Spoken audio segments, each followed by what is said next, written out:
Shalom, and welcome to Reality Check. In the first couple of segments, we discussed how the entire universe came into being because it obeyed Yahweh's commands, how the earth was formed, how the seas parted, and the land and the animals and every living being came to be, and how He commanded in Genesis 2, 1 through 2, that the seventh day be set apart as His day of rest for mankind. Before we move on to the deeper things of Torah, Yahweh's divine instructions in righteousness, let's discuss that seventh day rest. Let's take a closer look at that Shabbat or Sabbath command because it's very, very important. As a matter of fact, it is so important that He called it a sign between Him and His people. In Ezekiel 20, 11 through 12, we read, I gave them my laws and showed them my rulings. If a person obeys them, he will have life through them. I gave them my Shabbats as a sign between me and them, so that they would know that I, Yahweh, am the one who makes them holy. Exodus 20, 8 through 11 says, Remember the day, Shabbat, to set it apart for God. You have 6 days to labor and do all your work, but the seventh day is a Shabbat for Yahweh your God.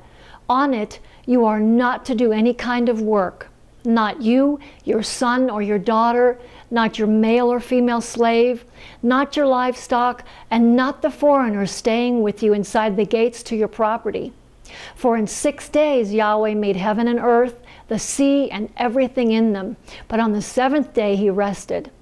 This is why Yahweh blessed the seventh day, Shabbat, and separated it for Himself. Now this is reiterated in Isaiah 58, 13 through 14, which says, If you hold back your foot on Shabbat from pursuing your own interests on my holy day, if you call Shabbat a delight, Yahweh's holy day, worth honoring, then honor it by not doing your usual things or pursuing your interests or speaking about them. If you do, you will find delight in Yahweh. I will make you ride on the heights of the land and feed you with the heritage of your ancestor Yaakov, for the mouth of Yahweh has spoken. So who was God talking to? The Jews?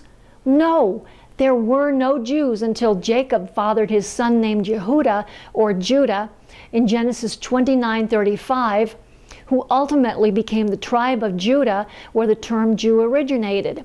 We'll talk about that a little more in later segments. Right now, let's continue examining the first few chapters in Genesis, where we see Yahweh giving some commands to the first humans, Adam and Eve, in Genesis 2, 4 through 9. Here is the history of the heavens and the earth when they were created. On the day when Yahweh, God, made earth and heaven, there was as yet no wild bush on the earth, and no wild plant had as yet sprung up, for Yahweh, God, had not caused it to rain on the earth, and there was no one to cultivate the ground. Rather, a mist went up from the earth, which watered the entire surface of the ground. Then Yahweh, God, formed a person, Hebrew, Adam, from the dust of the ground, Hebrew, Adamah, and breathed into his nostrils the breath of life, so that he became a living being. Yahweh God planted a garden toward the east in Eden, and there He put a person whom He had formed. Out of the ground Yahweh God caused to grow every tree pleasing in appearance and good for food, including the tree in the middle of the garden and the tree of the knowledge of good and evil. In Genesis 2, 16 through 17, we see Yahweh giving the first human a clear Torah command. You may eat freely from every tree in the garden except the tree of the knowledge of good and evil. You are not to eat from it, because on the day that you eat from it, it will become certain that you will die. Now, why would Yahweh put a tree in the garden that Adam wasn't supposed to eat from? Only He knows the answer to that, but perhaps it was to test man's free will. He has, after all, given us the choice to obey or not. Those who do belong to Him. Those who refuse, well, whom are they really serving? Regardless, Yahweh warned Adam not to eat from that particular tree because it would completely change life as he knew it. It would open the door to spiritual things that Adam, a mere human, was simply not ready for. And so Adam obeyed. However, Eve, the woman Yahweh made for him, did not. As you know, Eve allowed herself to be tempted by the serpent, who was Satan, whose ultimate goal was, and still is, to destroy Yahweh's creation ever since he was kicked out of the heavens for rebelling against Yahweh, as we see in Isaiah 14, 12 through 15, and Ezekiel 28, 12 through 19.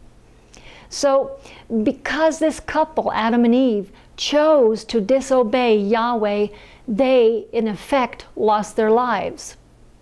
This is the first time we see that disobedience has severe consequences.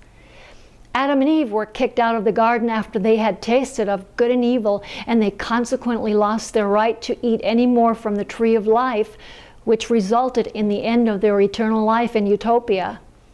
Yes, they continued living, but they now faced hardship, illness, and death.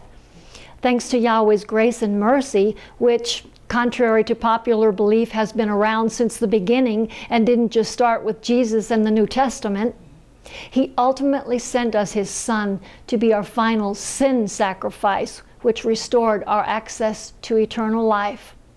Shalom.